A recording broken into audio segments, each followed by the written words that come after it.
Sounds to me like there's a major role for the mass media in this. John, I think the mass media is probably the key, because it is the nervous system of the body politic. And from our point of view, planet Earth is a cosmic child, so we have an infantile mass media. It picks up violence, dissension, pain, and puts us to sleep. Now, it is essential that mass media begin to be sensitized to growth, creativity, cooperation, and love. Otherwise, the general public, the larger mass of people, are not aware of their potentials. And that's like being a stunted child. If you only see reflections of your problems, you probably can't grow. So I think our current mass media has a disease, and it's communicable. It's like a little pun. I call it dis-empathitis of the nervous system. It's dead on empathy and love. Here's what the text says about this. It says, you are to broadcast people feeling with people, people loving people, people loving themselves. Your underlying empathy is the trust that there's enough for all, that survival depends on cooperation and creativity rather than competition and covetousness. Broadcast the recipes for survival. Bucky Fuller said the world will be saved by a swift telecommunication revolution that tells the people their options.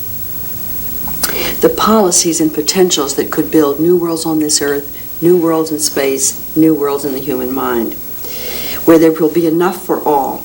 Create such a powerful field of empathy through the mass media that it will attract people to union and diminish the attraction to violence.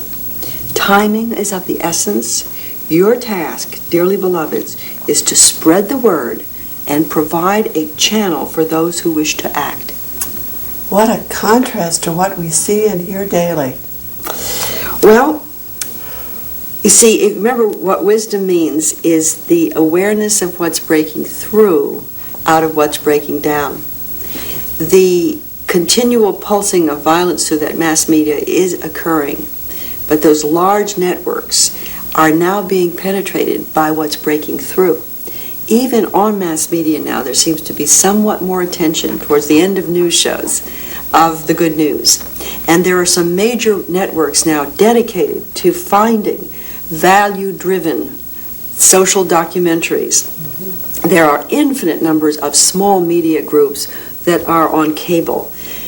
The media itself technologically is maturing, and pretty soon there will be so many channels and so much access that the maturation of the nervous system will occur. But I think we should take it very seriously that when the arts depict depravity, the violent films, the killing for entertainment, the tawdry flaunting of love without real love, these are assassins to hope. And moralists who preach irremediable degradation of human beings as sinners are assassinating the witnesses to hope. And if you remember, we said that the image you have of yourself creates reality. If we allow our media to only give us that dose of negative, I'm afraid that it could destroy us. Mm-hmm. So every one of us has a real responsibility to get on the media. It's ours.